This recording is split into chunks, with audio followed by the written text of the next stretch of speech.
Meus irmãos e minhas irmãs, paz e bem, a liturgia de hoje nós celebramos a memória do martírio de São Josafá, do século XVI, um homem muito importante para as relações de ecumenismo com a Igreja Oriental, é um ucraniano.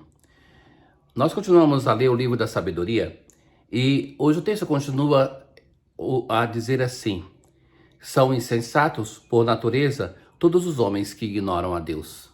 Se ontem os conselhos do autor eram para os poderosos dessa terra, hoje ele olha aqueles que são idólatras. Sobretudo, o texto se dirige aos filósofos gregos, aqueles que, como vai se dizer, perscrutaram as criaturas, mas através delas não chegaram ao Criador.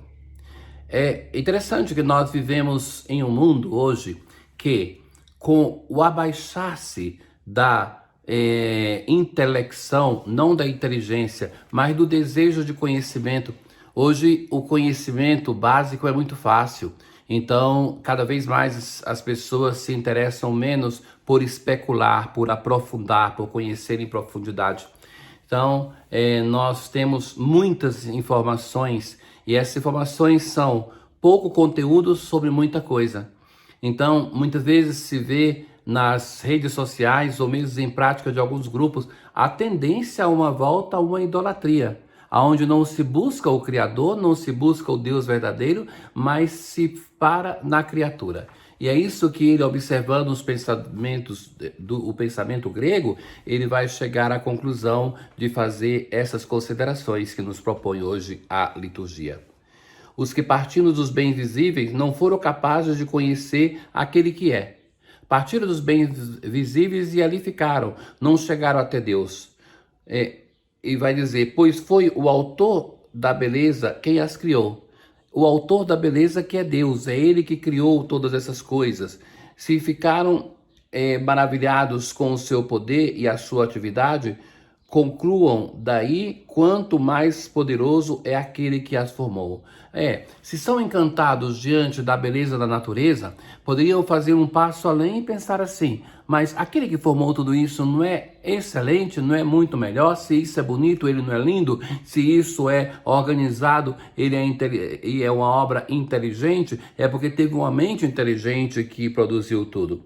Então, que não chegar à conclusão de quem é o Criador, de quem formou tudo isso. Partindo da grandeza e da beleza das criaturas, pode-se chegar a ver, por analogia, aquele que as criou.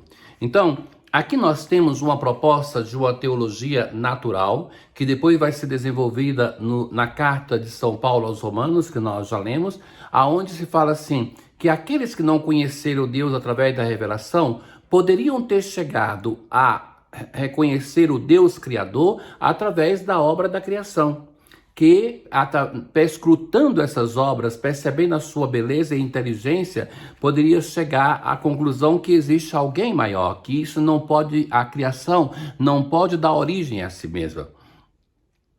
Contudo, esses merecem menos repreensão. Ou seja, ele vai dizer assim que, na verdade, a beleza da criação é tão grande que ela pode nos enganar. Então a repreensão não é tão grande, porque eles chegaram a contemplar essa beleza.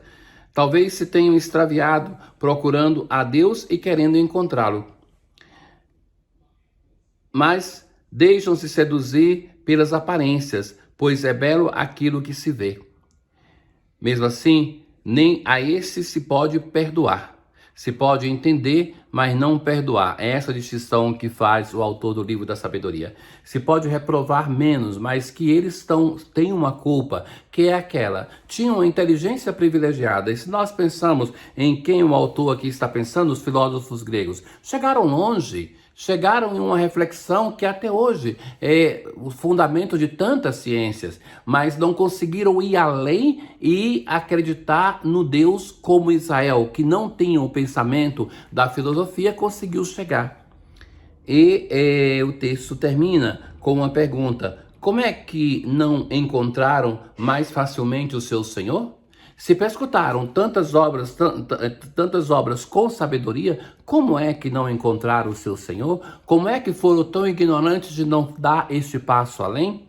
Então, essa questão que se coloca no final do texto de hoje nos liga muito com aquilo que Jesus vai dizer no Evangelho. A atenção ao sinal dos tempos. Aqui, concretamente na primeira leitura, estar atento à obra da criação que nos fala do seu Criador. Em toda obra, e é assim, por exemplo, que se estuda uma obra de um autor, mesmo depois de séculos, confrontando uma com outra, para ver que é a mão da mesma pessoa, que é a mente da mesma pessoa. Então, que em toda obra da criação está o sinal do Criador, e através dela nós podemos chegar até ele. Então, Jesus, no Evangelho de hoje, continua a falar com os seus discípulos. E ele vai dizer assim: como aconteceu nos dias de Noé, também acontecerá no dia do Filho do Homem. Eles comiam, bebiam, casavam-se e se davam em casamento, até o dia em que Noé entrou na arca e veio o dilúvio.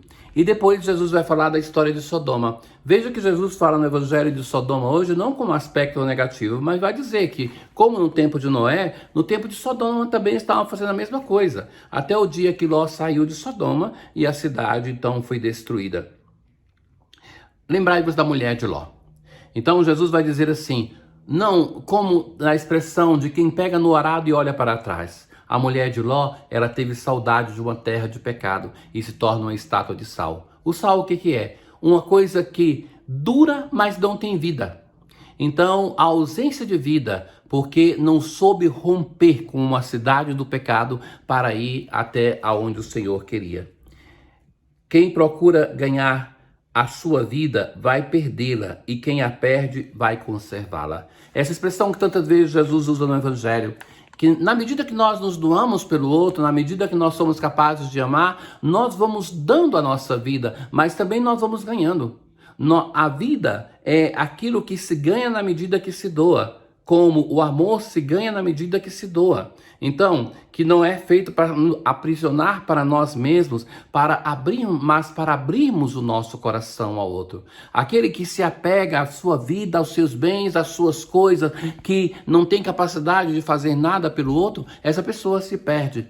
Então, Jesus vai agora, depois disso, vai começar a falar, propriamente ligar isso que até agora ele falou com a vinda do Filho do Homem. E vai dizer, eu vos digo, nessa noite, 2 estarão numa cama, um será tomado e o outro será deixado. Assim como 2 mulheres estarão moendo, como 2 homens estarão no campo. Os discípulos perguntaram, Senhor, onde acontecerá isto? Onde acontecerá? A curiosidade dos discípulos, como aquela também que muitas vezes está no nosso coração, é saber onde, é saber o quando. Porque se nós soubermos o quando, por exemplo, se soubéssemos que o Filho de Deus vai voltar amanhã, nós começaríamos uma preparação mais imediata. Então, não importa saber o quando, não importa saber o onde. Hoje a pergunta dos discípulos é muito precisa. Onde vai acontecer? E Jesus então vai dizer, onde estiver o cadáver, aí se reunirão os abutres. Uma frase muito enigmática, mas busquemos entender o que diz o Senhor Jesus. Quando se vê os urubus que estão em um local, ninguém se faz uma pergunta muito filosófica para saber o que está acontecendo. Aquela concentração de urubus faz pensar que ali tem um cadáver, tem uma carniça. Então, Jesus está dizendo assim, assim como as pessoas no tempo de Noé, assim como as pessoas no tempo de Sodoma, mas também, na primeira leitura, aqueles que olhavam a natureza tinham que ter o discernimento, voltando ao tema da reflexão de ontem, para colher os sinais do tempo, assim também. Quem olha os abutres sabe que tem a carniça, do mesmo modo que nós devemos estar com os olhos cheios, não de curiosidade. Por quê? Para quem vive uma sincera união com o Senhor, o que importa se o Filho do Homem volte hoje ou amanhã ou daqui a 10 anos? Devemos estar sempre preparados. Então, que Jesus vai dizer que nós devemos colher os sinais dos tempos. Devemos ver quando a terra, quando a igreja estará fecunda, estará perto de dar à luz, que aí é o momento que volta o Filho do Homem. Este tema nós vamos encontrar ainda nesses dias e que nos chama o final do ano litúrgico e sobretudo o tempo de advento a estarmos atentos para esse momento. Tenham um bom dia. O Senhor esteja convosco, Ele está no meio de nós. Abençoe-vos o Deus Todo-Poderoso, o Pai, o Filho e o Espírito Santo. Paz.